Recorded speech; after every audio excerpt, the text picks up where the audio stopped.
There we go. Thank you.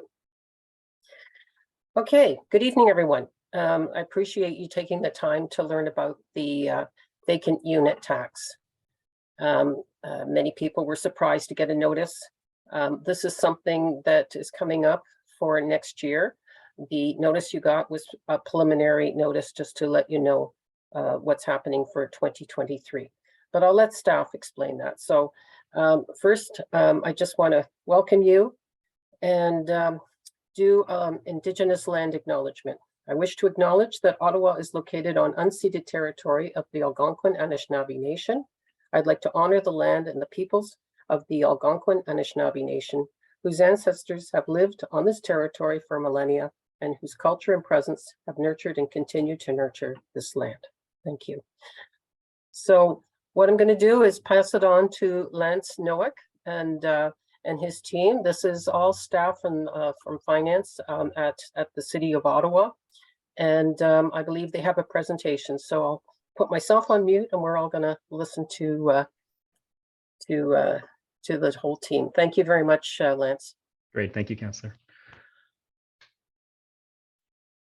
Okay, so Georgie, are you able to? Yeah, I can share the screen right now. Yeah, thank you. Just a point that we'll hold questions till after, if that's okay with everyone, and because you may get your questions answered somewhere in the presentation. Okay, thank you. All right, so sorry, bear with me here 1 second. Okay, so good evening, Bay Ward. First of all, I just wanted to thank everyone for attending this information session and taking this time out of your evening. My name is Lance Novak. I'm the program manager for the revenue support branch within the Finance Services Department. I'm joined today by two of my colleagues, Mathieu Villeneuve, who will be presenting alongside me in French, as well as Chad Featherstone. As Councillor Kavanagh mentioned, you would have received a notice in the mail recently about the vacant unit tax program. You may have received an email. This is really giving you a heads up that this program is coming into play in 2023. I know a lot of you have questions, so at this session today, we have a brief overview of the program. I'll walk through the key components and what it means for the residents of the city, and then we'll have a question and answer session if there are any questions that were not addressed. Okay, next slide.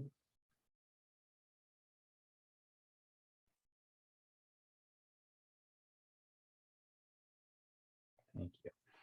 All right, so to kick it off, what is the vacant unit tax? So at a high level, this tax is a 1% tax added to the final property tax bill if a property is vacant for at least 184 days of the previous calendar year. So that equates to about 6 months or half of the year. The charge would be 1% of the property's assessed value. This was a program that was approved earlier this year by Council, going into effect in 2023. And why was it created? Well, it's really been created to address the city's affordable housing crisis. So there's lots of talk you can hear all over the media and from Council. Housing is one of the focuses moving forward. And this program is here to encourage homeowners to maintain, occupy, or rent their property, thereby increasing the city's housing supply.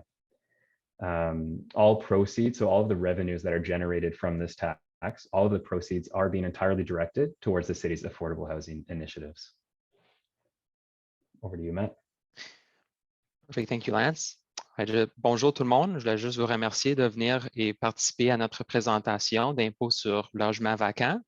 Donc, je voulais vous remercier encore. Et pour commencer, cette nouvelle taxe a été approuvée par le conseil municipal en mai de cette année et entrera en vigueur à partir de 2023. Donc, ce sera seulement à partir de 2023 que notre programme sera officiellement en vigueur. Donc, qu'est-ce que c'est la taxe sur le logement vacant?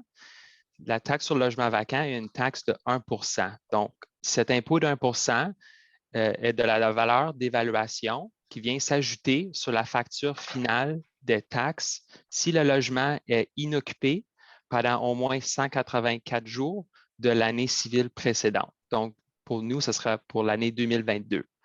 Et pourquoi? Donc, c'est surtout pour contrer la crise de logement abordable et aussi pour encourager les propriétaires à entretenir, occuper ou louer leur logement afin d'augmenter l'offre de logement sur le marché.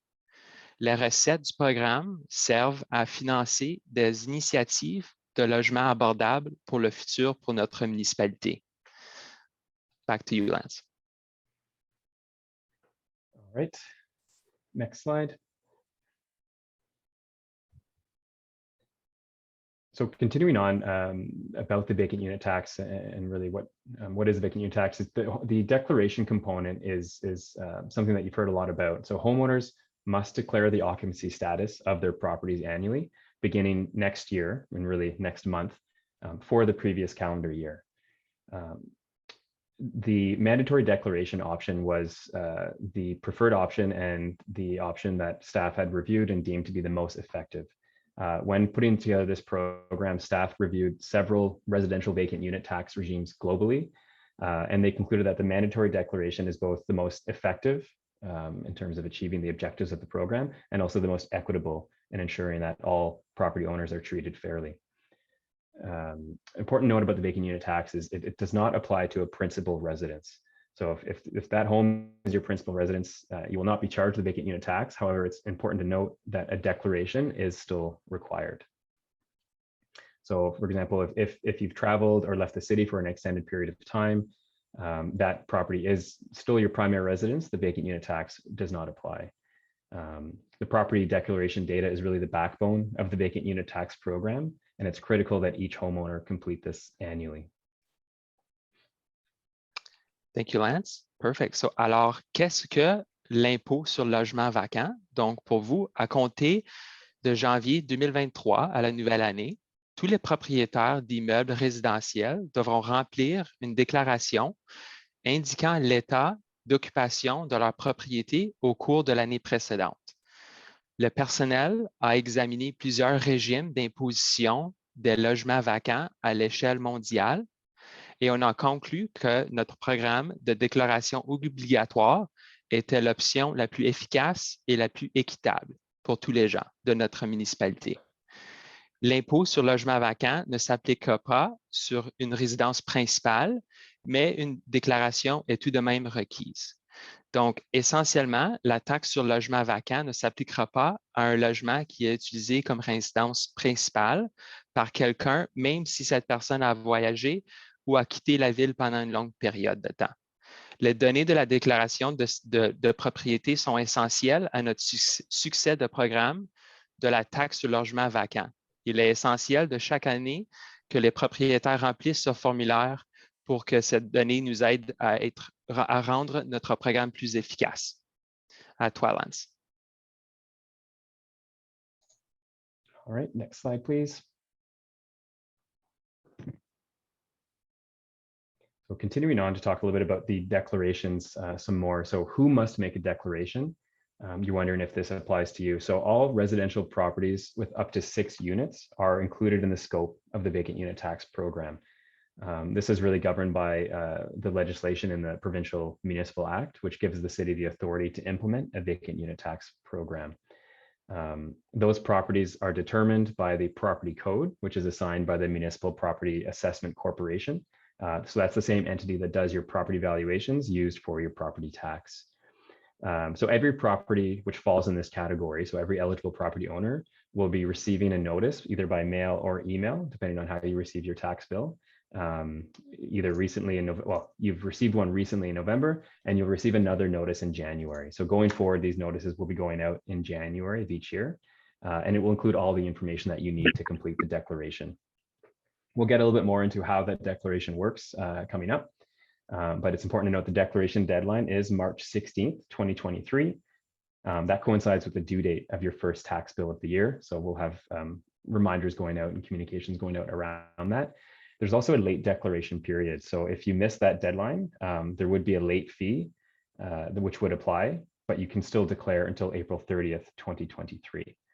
It's important to note though, in this year in next year in 2023, because it's the first year of the program, the late fee is being waived.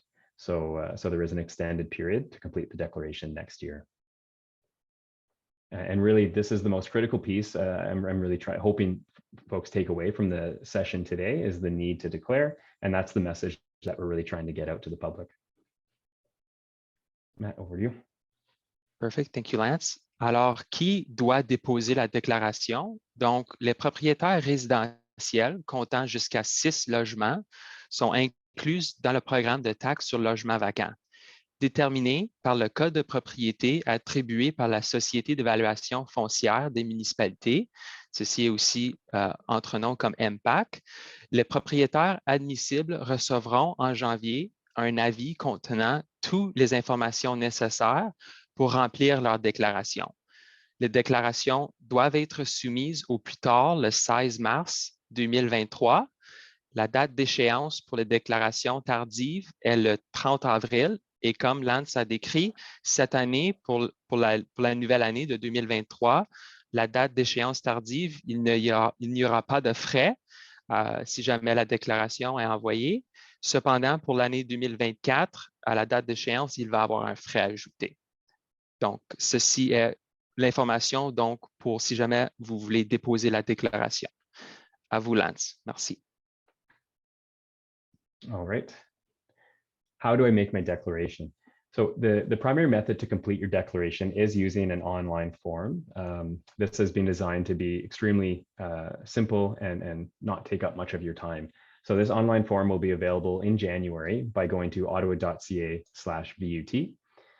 You'll need your roll number and access code. Those are really the two keys that you need to complete the form. And those are included both in your November notice and coming up in your January notice as well. You can also access the declaration form through your My Service Ottawa account.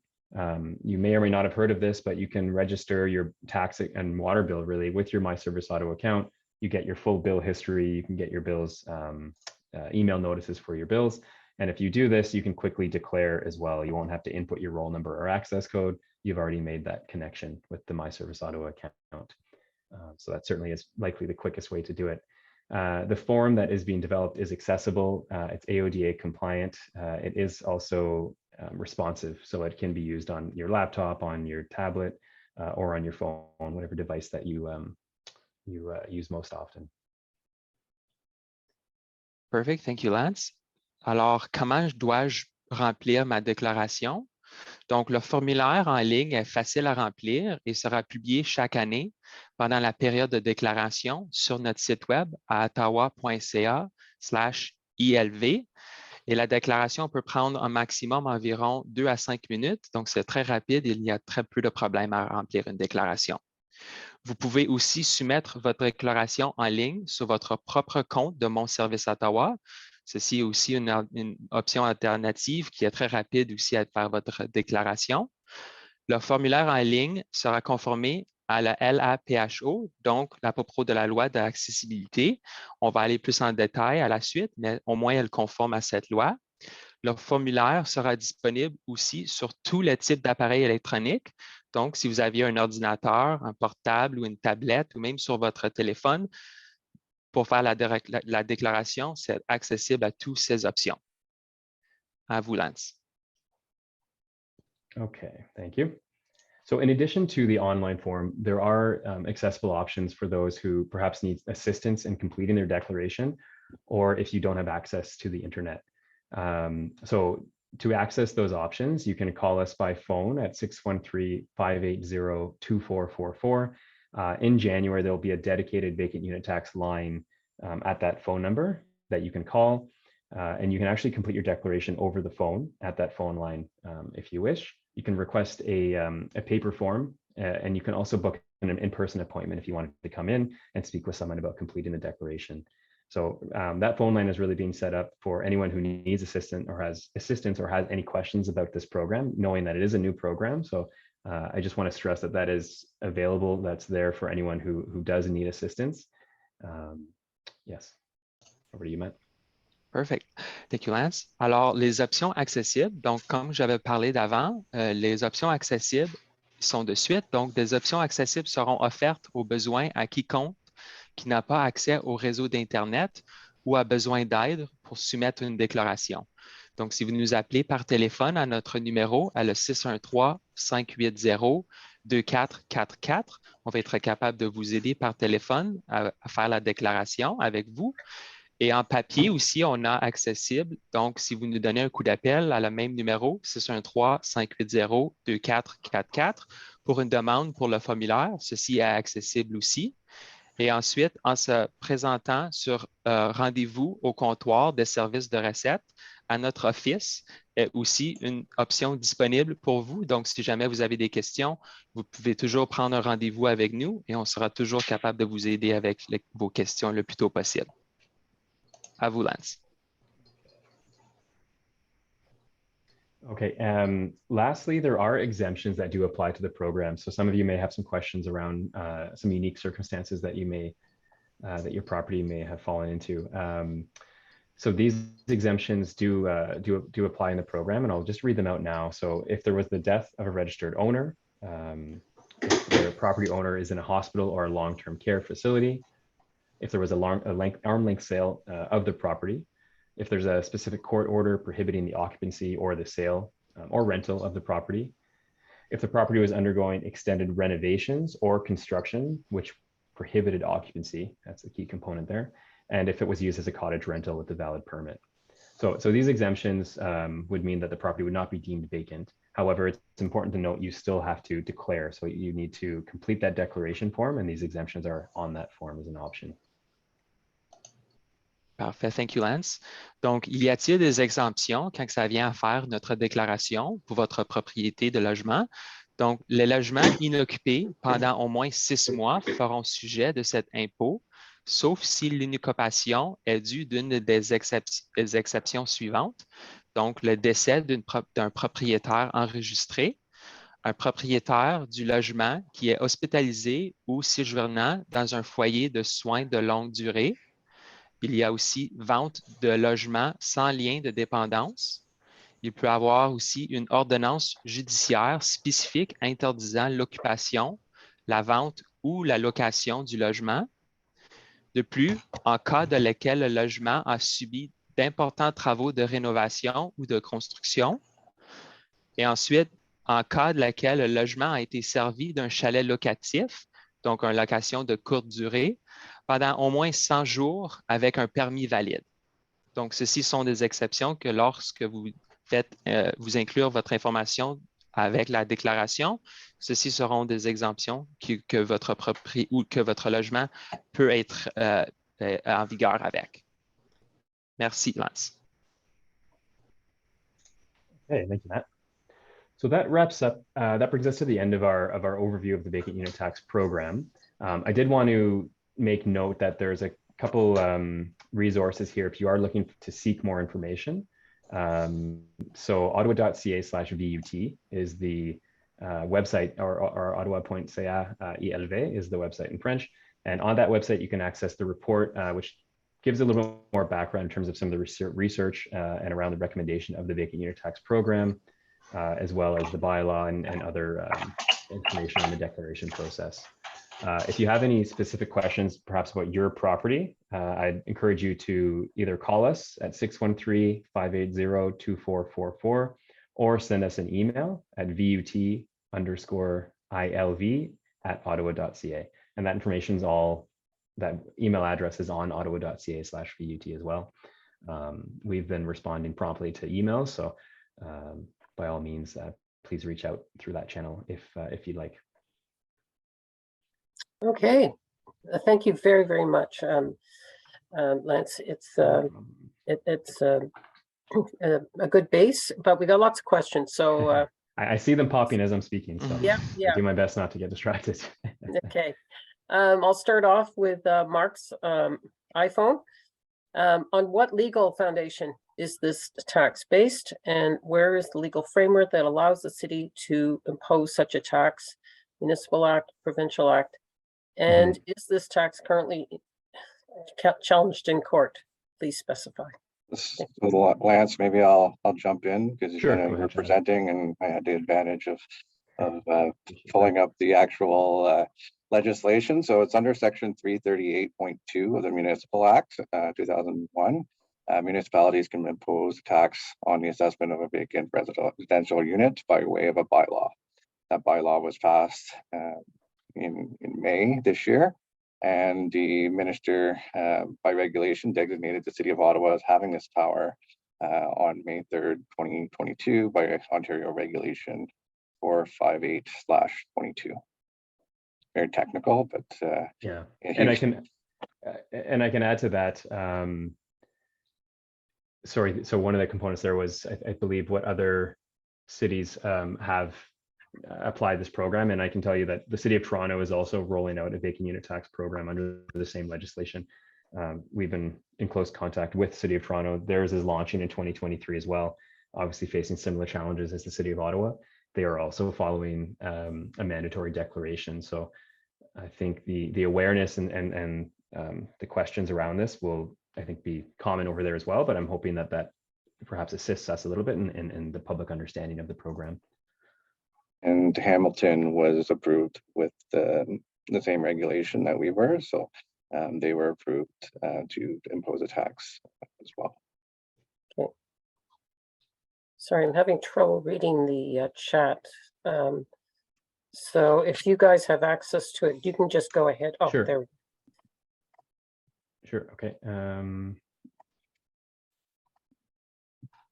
Okay. So I think we I addressed. think the next one was from Faria. Okay, I've Yeah. got it now. Faria Osmani. If there are two or more owners of a single residential property, will one declaration for the property be sufficient, or would each owner need to declare? Yes. Yeah. Thank you for that. So sorry, there would only need to be one declaration. So one declaration per property. And one of the triggers, I guess, that would tell you this is the notices that you receive. So you'll receive it has that roll number, which is really the identification of that property. So you only need to do that the one time, even if there are multiple owners on that property. Great. Seem to be having.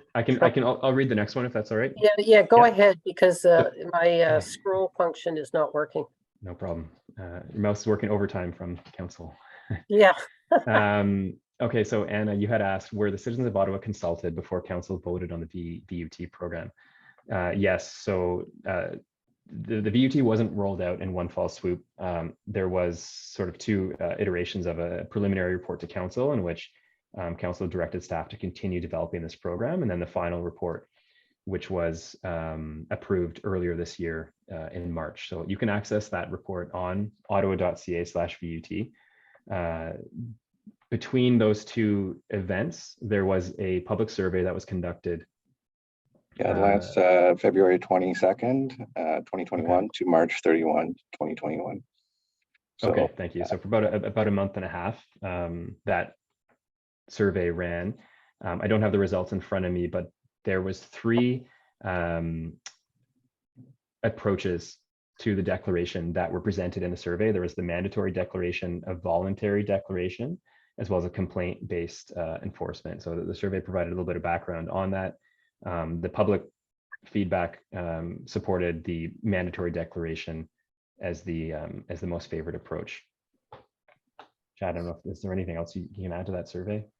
So there's also consultations done throughout the process. So for the initial report that went in June of 2021, there was a round of consultations prior to that. Then once council approved us to continue to investigate how to implement the vacant unit tax, additional consultations were done in the fall. So lots of feedback in terms of developing kind of a robust program and to be fair and equitable to all. Great. I see the next one from Neil is, so does it not apply to principal residents even if vacant for 184 days? So correct, if it's a principal residence, the vacant unit tax does not apply. So it's important to note a principal residence means that is the property which you conduct your daily affairs. That is your ordinary residence. So, typically that's where you would receive your mails, your bills and whatnot. However, the program acknowledges that folks who own, that is your principal residence. You may be traveling for the year. You may be commissioned or assigned elsewhere for work. So the vacant unit tax would not apply in that case. Okay.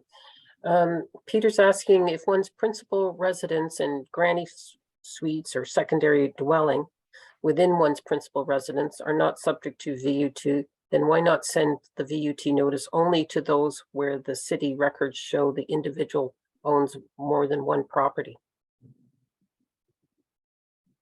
Sure. So the reason why we're requiring the mandatory declaration is really to ensure that we have the most accurate and comprehensive data.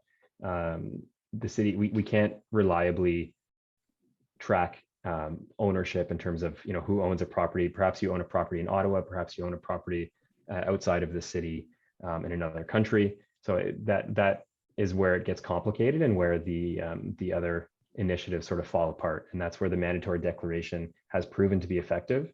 When the city has done our research, we've looked at other municipalities. So City of Vancouver is one of those that has implemented a mandatory declaration approach.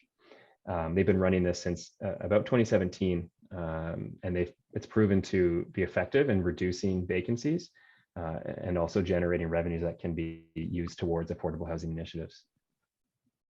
Great. I've already stated that this recording will be available on the website, so we'll have a link through the community newsletter, so it'll be available. What offline options are going to be available? I assume they mean for declaring. Right. Yeah. So for declaration, the offline options are essentially to phone into that 580-2444, and from there we can support you, whether that means completing the declaration over the phone, or if you would like a paper form, that's also an option, or if you'd like to schedule an in-person appointment.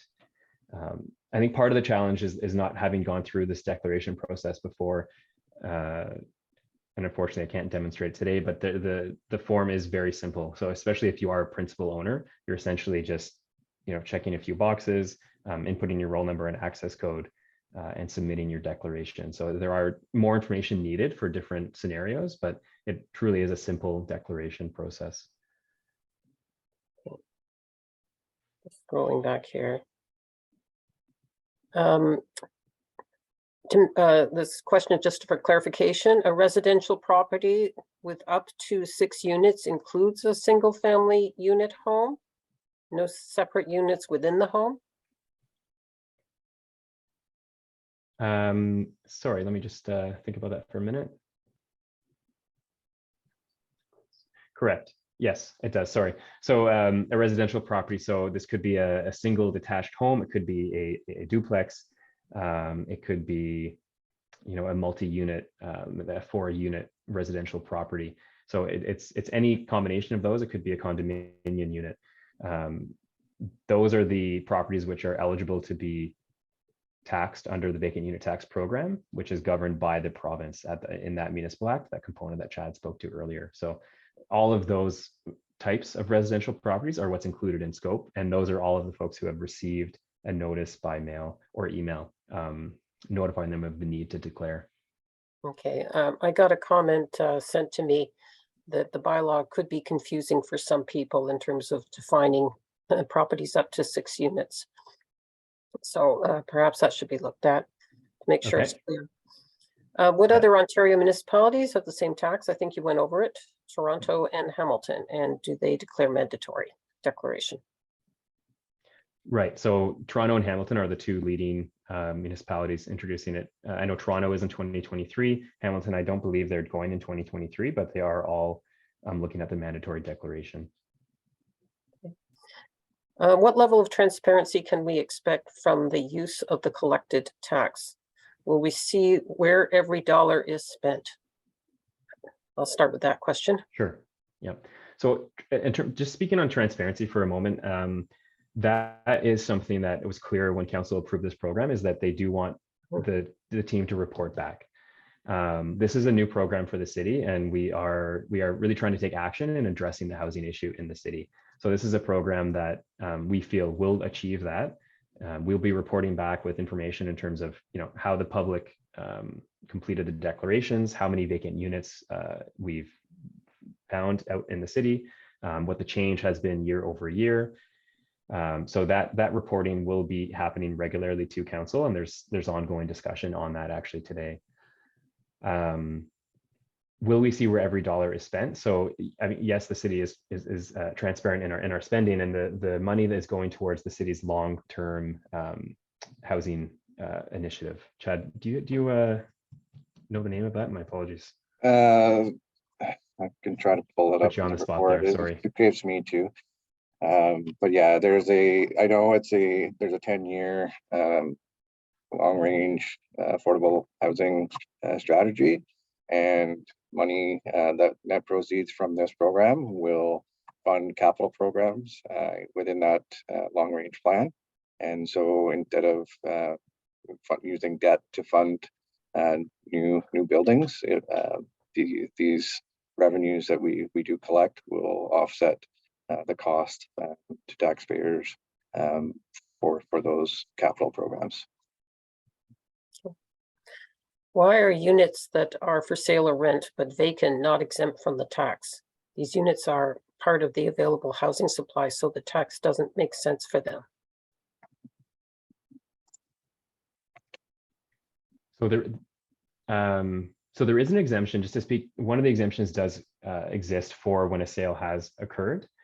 So if that sale were to occur, we recognize there's some challenges around, that ownership transfer and whatnot. So it's exempt for the year in which the sale occurred. So for example, if you have sold your property in 2022, that exemption would apply to you when you're completing the declaration. If the unit is simply up for sale or up for rent, unfortunately, it is not exempt from the tax. There's other complications that could be going on, whether it's being not fairly priced. There's all sorts of considerations that come into play, but ultimately that unit needs to be occupied. Okay, and that's just for vacant units. Of course, if you're living in your house and it's not moving, it's not selling, then of Good course point. that's, Thank you. yeah. Yeah. So it doesn't usually happen that people have empty houses for sale for a long time. It's usually most people stay in their house because they're waiting to sell it to move. Yeah. So, okay, what is the estimated cost of this program? How much funding is available for it? That is a good question. So in that report that I had referred to earlier, there's a breakdown of the forecasted revenues as well as the forecasted costs. So the program is estimated to earn approximately $6 to $7 million in revenue per year, with estimated program costs of approximately 1.4 million per year, and that's for everything from staffing to resourcing for mailouts and communications and whatnot. So when it's all said and done, the first 5 years we are forecasting a net revenue, so earning 25 million above what was spent on the program, and that 25 million would be going directly towards housing initiatives. Okay. Who wanted this VUT? Well, council voted on it, so clearly we wanted it. We wanted to find a way to, because we're aware that there's a lot of vacant units out there, and it's a concern when people can't find homes, and yet people are seeing houses vacant on their street, abandoned in many cases. This was a concern that was brought up over and over again by many councillors. It's a concern. It's a frustrating thing when you know there's a tight market out there, yet vacant properties, vacant units everywhere. So this is an important part of making sure that everyone has a home is that these homes don't stay vacant, that there's no advantage to keeping them vacant. Sorry, I just jumped in on there because that's more of a political question. Thank you. No, I can appreciate that. Okay. Over the pandemic, I've had to stay with my mother at her address. She's no longer able to live alone, so it's difficult for me to declare my property as my primary residence. Is there some consideration for this? Yeah, so I think I touched on this earlier with the definition of the primary residence. It's really about, is that your ordinary residence? Is that where you typically conduct your affairs? Is that where you typically receive your mail, income tax returns, that sort of thing? So when I read that scenario, that's how I assess it, that would be your primary residence. I understand that you may be moving visiting a family member, staying with them for an extended period of time, but that home that you own would still be your primary residence. Chad, do you mind speaking to the exemption as well on owner and care? Yeah, so we do have an exemption for essentially as long as a person requires care. So if they get admitted to, maybe, God forbid, they maybe have a car accident or something where they need extended care. They are away from their home for an extended period of time in a care facility.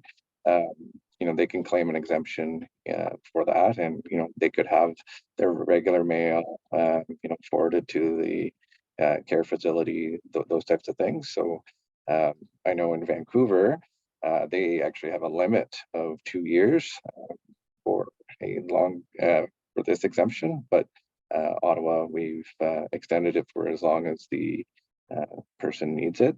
We certainly don't want to be taking advantage of people's misfortunes. Thank you very much. And I asked this question because this came up back when we were considering it. People were contacting our office and we answered those questions. People worried about family members or even neighbors that were in long-term care, but they still have their house. What is the thinking behind having to declare, even if it is our primary residence and does not apply? Sure.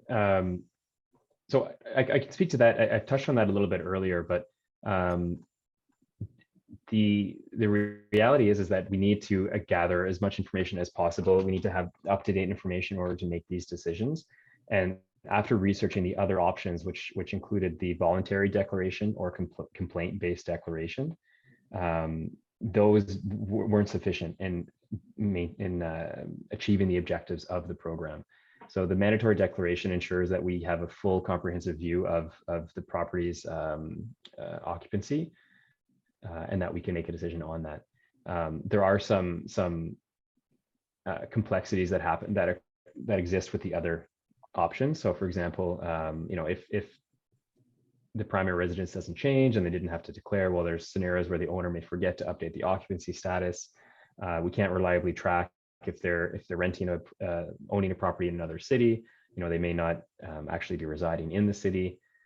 It's unfortunate, but it's not something that we can track reliably. And the mandatory declaration is really the only proven method when we look globally at achieving this. And then just to add to that, Lance, like we did design the form to be as simple as possible so that it is the least burden possible to those that do have to declare every year. It should really only take 3 to 5 minutes online. Certainly shorter online than our presentation or anything we've done this evening. So it's a small price to pay to be able to support affordable housing initiatives.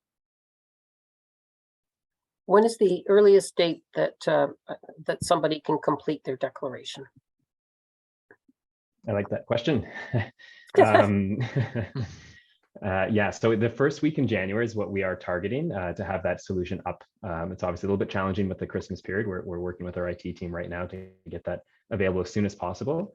So stay tuned. I mean, we have a whole communications campaign geared towards that, but you'll receive a notice in the mail or by email in January, and that will really be your trigger to act. And you have until March 16th as the standard deadline for the declaration period. Thank you very much.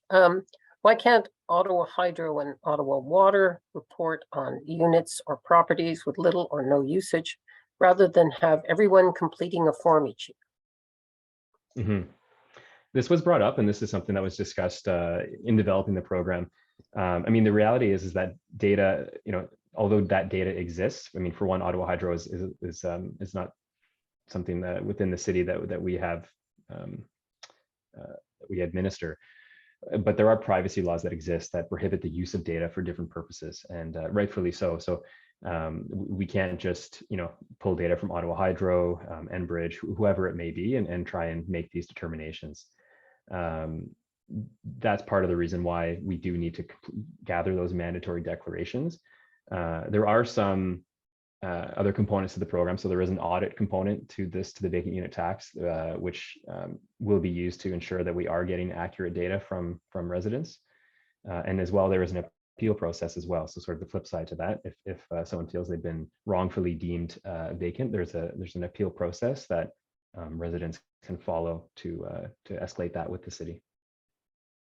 And then just to add to that, Lance, Ottawa's demographics are such that we have a lot of urban and rural properties. Using things like water data when there's properties with wells and others ones with city services, it doesn't speak to the fairness aspect that we're trying to achieve with this program as well. So just understanding that some of the data, or even if somebody was gone on vacation for an extended period of time, it's not a fair way to treat a resident, to send them a notice to say that let's say your water bill was lower than usual.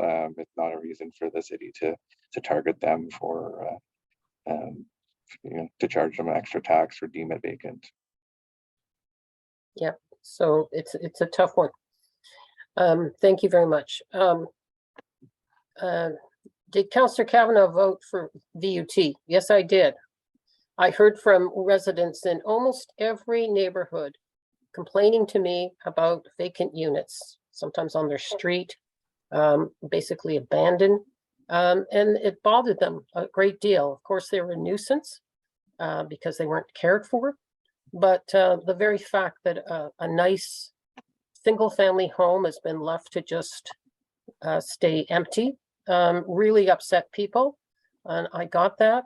We needed to look at ways to give incentive, because we can't force someone to, we can force them to fix it up, etc., to mow the lawn or whatever. But we can't force people to occupy those homes and make sure that they're livable. So this is a way to incentivize to not leave things vacant just because the land value is going up, because that's what's happening. Land value is going up and they just don't bother getting a tenant or selling it. They just hang on to it. And it's happening across the city. I think it was very important. We looked at what's going on across the country, as was pointed out, Vancouver, Toronto, Hamilton. We're all looking at this, and Vancouver being the leader since they started a few years ago and have been successful. So this was a good model to go after. Thank you. Okay, Tanya is asking how many affordable units did the city build in 2020, 2021, 2022? And how much was the homeless rate decreased in these years? What level of decline is expected in future years? I don't have those. I don't think these guys will have that number. No, unfortunately, I don't have that data. That's sort of outside of our scope in terms of implementing the tax itself, to be honest. Yeah, the only thing I can offer is the name of the housing plan is the long range financial plan for housing services. So within there might be more indications of what is being built and plans for that. So that was a question earlier, and it's the housing services long range financial plan. Yeah. So Tanya, if you want to write to our office, we can answer that question. Just that we need you to write to bayward@ottawa.ca, and we can look into that for you. I know, obviously, affordable housing units have been built. They're not as much as we want. We need a lot more, and we need a source of income. This is part of why we're looking at this. I'm on the board for Ottawa Community Housing, who builds units every year, and they're doing it on a large scale. And the city is the sole owner of the Ottawa Community Housing Corporation, which houses 14,000 people. And they're building every year because they understand the need for affordable housing. So it is a priority. Like everything else, it's expensive. So you don't get a lot of units each year. We wait for the federal government to help us out. I was just at a launch out in the East End on the old Rockcliffe base where they're building units out there. It was about 261 units, and that was being celebrated. It's a drop in the bucket in terms of what we need for affordable housing, but that's one of the projects that's out there, and the federal government was helping us out on that. So we need support of other levels of government when we do build. So thanks for that question. Okay, I think we put the link for Anna in the chat on the website. Great. Neil's asking, does this apply to residents and cottages in the city of Ottawa? If cottages outside of Ottawa, does it apply, i.e. where there's another mayor? No, this is Ottawa. This is just for Right, Ottawa. this is only within the city of Ottawa boundaries. Yeah. What is the desired objective? How successful has it been elsewhere? I'll let you answer that one in terms of. Yeah, certainly. So desired objective, I think I touched on that a little bit earlier, but essentially it's increasing the housing supply and helping make housing more affordable for the residents of Ottawa. So making sure that more folks have a place to call home is ultimately the objective. I think the declaration is a small component, a small part that we have to do to achieve that objective. I think there's a few different components that are pursuing that objective, but this is one that will help move us towards that goal. How successful has it been elsewhere?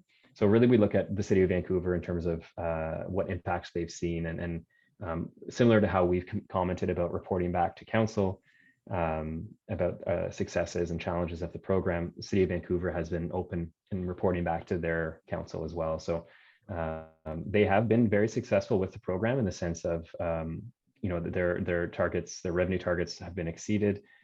They've actually increased their tax rate up from 1% up to, I believe, 3% most recently, and considering even higher. But they've seen a drop in the number of vacant units. I was actually just reviewing, they've submitted their annual report very recently, and I don't recall the exact percentage. It may have been around 20% or so, a drop in the number of vacant units that were deemed vacant year over year. Thank you. How many city employees will be required to administer the VUT?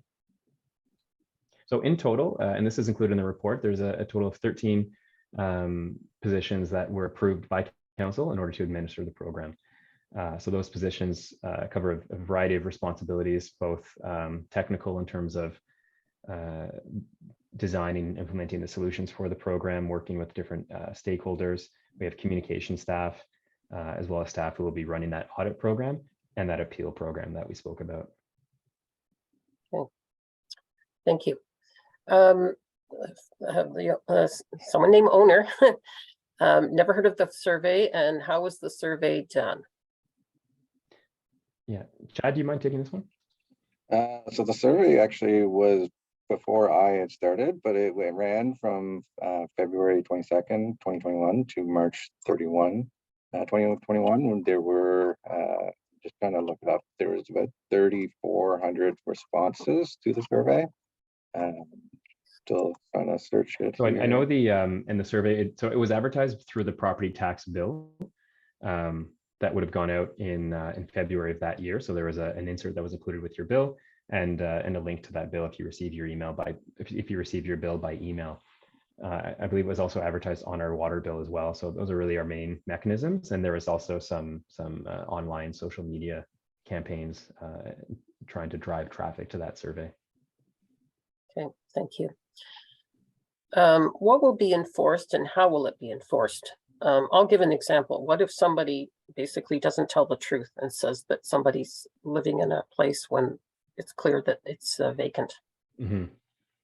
So that's where the audit program comes in.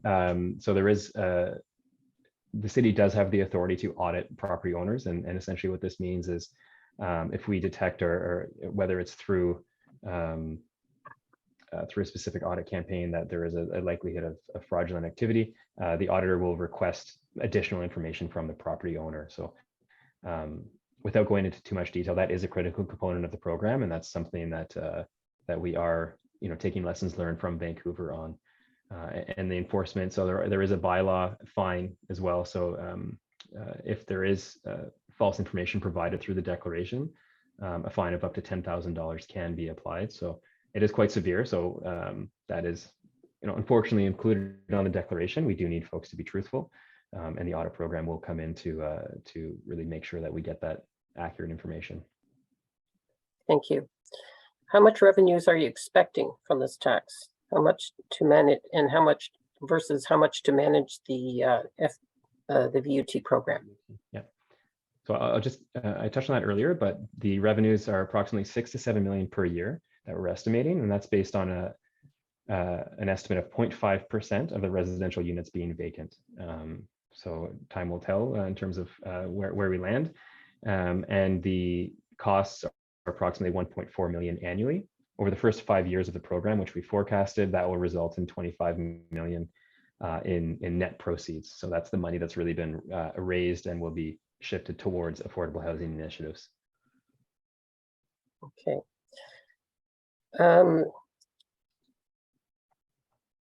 Okay, what processes are in place to protect the information being provided so someone doesn't hack into a list of vacant properties and break in and squat in them? Yes, certainly.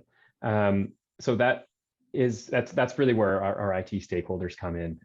So the forms that you are filling out are protected. They've been assessed. Essentially, we do an extensive threat and risk assessment with our corporate security and IT security groups, making sure that those channels are protected end to end.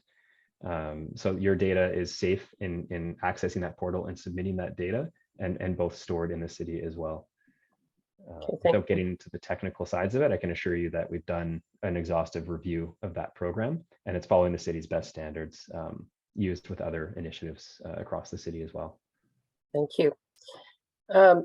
If you can put in the chat the reference of the province of Ontario of where this is on the legal reference for Anna Bevilacqua, please. You can just put it in the chat for her and share what information is being asked for on the declaration. Yeah, certainly.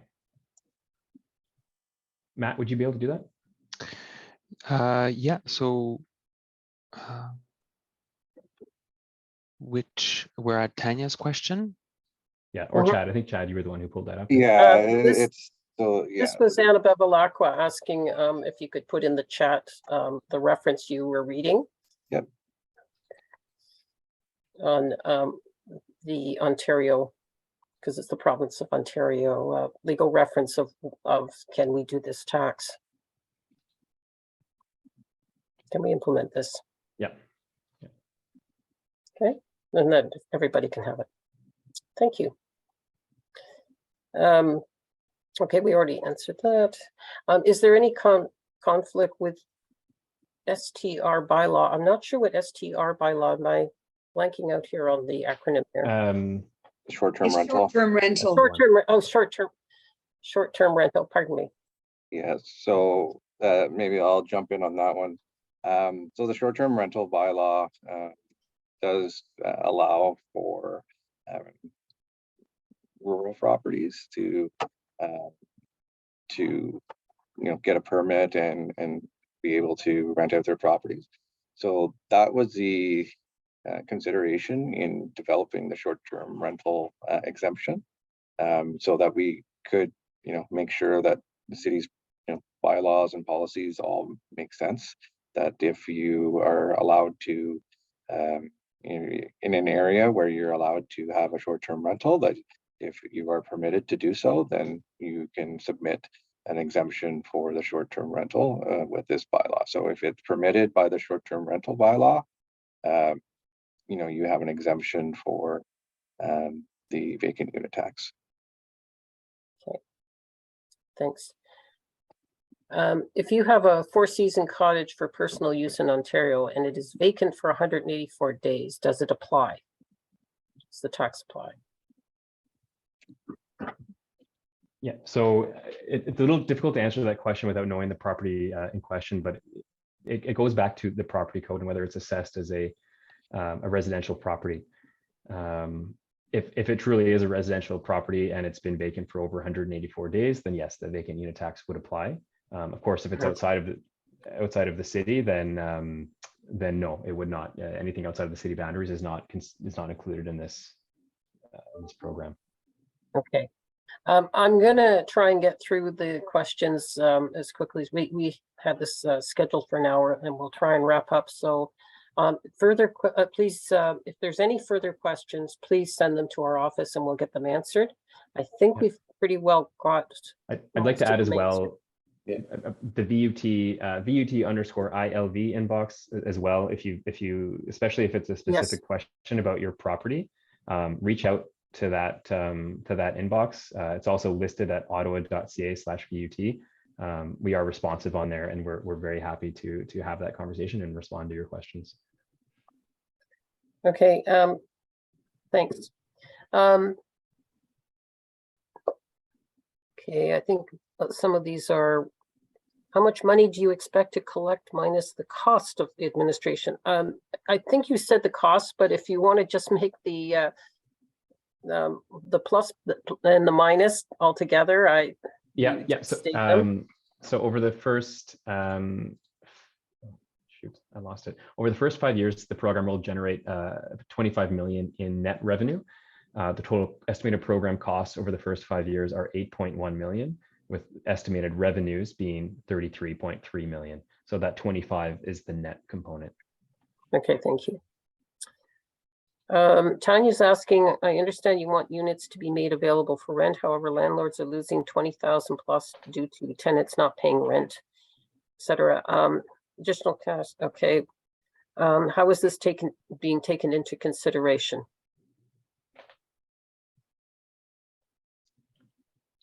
So if the tenants are there, there is no tax to be paid. So if the tenants aren't paying, that's a landlord-tenant board issue. We did consider that up to 6 months of a grace period with our definition to help people manage their properties, that they don't have to necessarily rent them within 2 or 3 months. 6 months was deemed to be sufficient time to be able to either market your property and decide that you need to lower the rent, or if somebody is occupying the property and they're not paying rent, there's no vacant unit tax to be paid because it is tenanted. Okay. Why is the overhead so high, in the range of 25%, when most of it is automated? So the cost that I spoke to, they account for the staff, so the 13 staff, as well as advertising costs, communications costs, so mailouts and whatnot. And the reality is there are some staffing requirements here. I know that we are trying to be as efficient as possible, and that was one of the guiding principles in developing this program. But we're a large city, and we spoke to some of the challenges that we have in terms of supporting folks who have who may not have access to the internet, or who may just simply need support in completing the declaration. So that's where some of those costs come in, is making sure we have that support. And this is something that I think we will be monitoring going forward, is the resourcing of the program, what opportunities exist, and where can improvements be made. Will this tax be collected on condo units that are sitting empty in those big condo towers? Yes, so the condo units do fall within the legislative authority that the City of Ottawa has. They are also in the scope of this. So when we mention that 330,000, it does include those condo units. Okay. Just to clarify, this came up already. If a vacant unit is on the market in 2023 for more than 184 days due to the current real estate market, the property owner will need to pay a 1% tax before closing. Is that correct? How would this work, since the declaration for homes that sold in 2023 would be in 2024?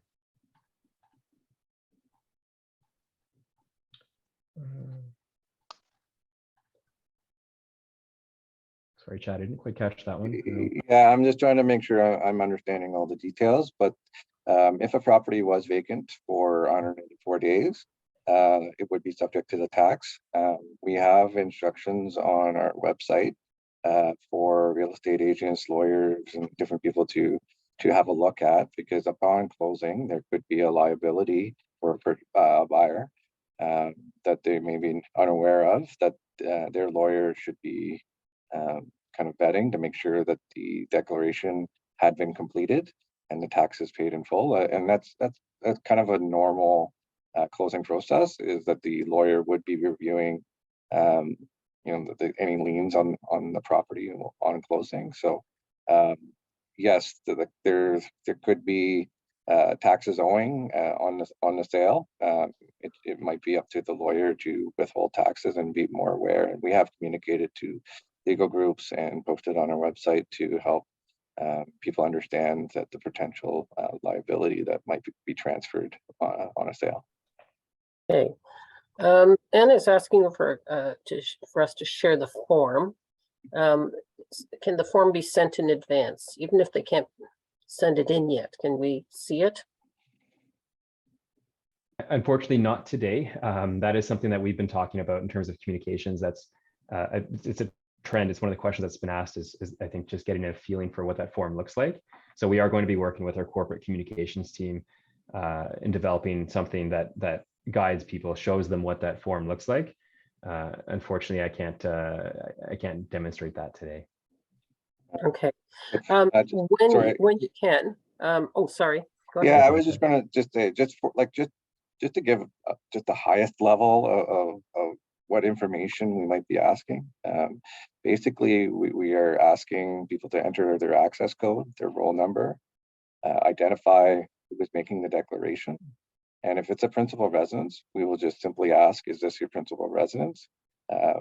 Acknowledge that the information that you're submitting is correct, and then you're done. So for a principal residence, it is really that simple. So just, even though we can't show the visual, it's, I can describe it in less than 30 seconds. I thought maybe that might be helpful for the people listening in.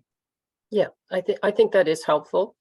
We don't have a picture of it. It would have been helpful if we had a, one that we can put up. And if that happens, I'm going to ask that you send it to me and to other counselors for that matter, so that we can share that, so that people can see, okay.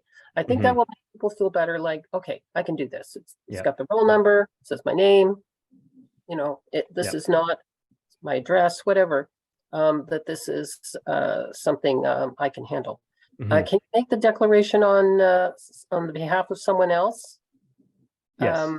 Yes, I believe you can. So that is an option as well that maybe I should have spoke to earlier. On the form, there isn't an indication for if you are declaring on behalf of someone else. Of course, we need to know who you are, but that is an option.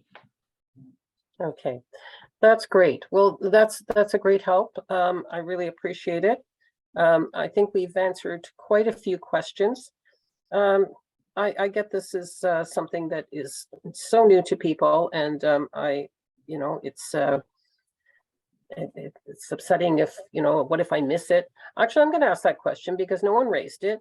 What if I accidentally, lost a slip of paper, or, I've got some issues. People have memory problems. We've got the highest number of seniors in the city here.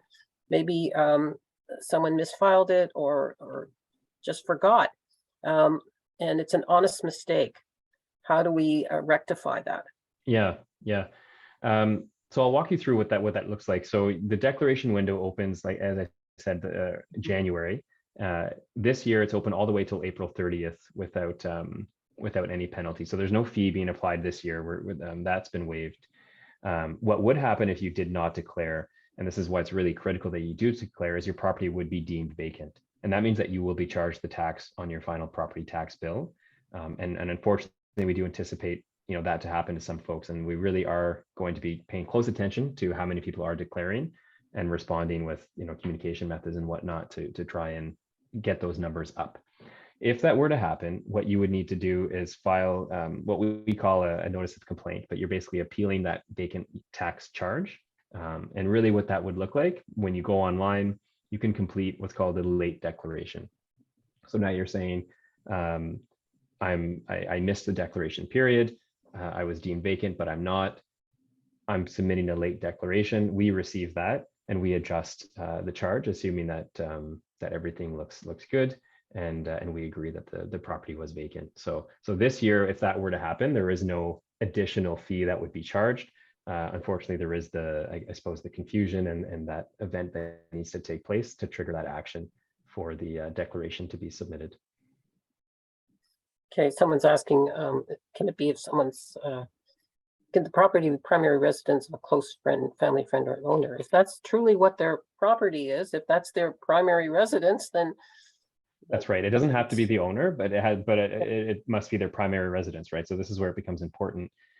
If you're telling us that this person, whether it's a family member or whoever who is occupying that property, this is their primary residence, you're stating that, you're declaring that, and should it be audited, that may need to be proven, but that is eligible as a primary residence, of course. Okay. Okay, we've had some very helpful information. We're going to continue to answer questions. If something got missed, let us know. We'll send it in.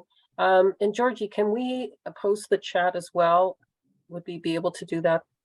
That's a good question. I'm sure I will try and do that. We will have the link for the video in Yes. the newsletter. And if anyone sends an email in and needs the link, we can provide it to them as well. And I will see what I can do about posting the chat. Okay, so that's great. Okay, there's one more question. If you declare late, hence appealing, are you assessed a penalty even when it's your own residence? So this year, no. However, in future years, yes. So this is the year that there is lenience being given, acknowledging that some folks will unfortunately fall into that category. The penalty is the late penalty is after March 16th. It would be a $250 fee that's added to your property tax account. Okay. All right. Thank you very much to all of you. Thank you, Lance Noack, Mathieu Villeneuve, and Chad Featherstone for coming out tonight and being here to answer the questions. And thanks to my staff, to Marlene and Georgie for helping us out this evening and checking on the questions and making sure we got them answered. Okay, I hope everyone has a good evening, and we will put this in our newsletter, the recording, and any information that further information that we have in terms of answering frequently asked questions. I don't know if we have that in a format right now, Lance, Mathieu. So we do have that on the web, and ottawa.ca is the place to go. Certainly in recent days and weeks, the need to update that has risen. So we will be regularly updating that website. So certainly check there. There's a good chance we have some information there. And if not, of course, that email is listed there if you have a specific question that you're not seeing on that webpage. Okay, we'll put the link in as well. And it'll keep getting updated so you can keep using it. Okay. Thank you, everyone, for taking the time out. I know this wasn't some fun thing to do, but you wanted to learn, you wanted to find out why are they doing this to us. I understand that's the feeling. I should let you know that a motion got put forward at council today. This is a notice of motion to ask for stats on how this is going. And it was put out by my colleagues, and I will be supporting it because we want to monitor this and making sure it works. And so the motion is basically to monitor to see if this is working. So it's going to ask, how it's going for registration, and anyway, I'll put a copy. Well, no, I won't put a copy out yet because it's not. It's just a notice of motion. I guess I can. Yeah, I can. All right, I'll put a notice of motion for you. It means that it hasn't been debated. It could change, but it would go to the next city council meeting. But it's about being concerned about it, and I would support that. So thank you. I think everybody needs all the information they can. Okay, take care. Have a good rest of the evening. Thank you, everyone. Great. Thank you. Thank you. Bye, everyone. Bye. Thank you. Thank you.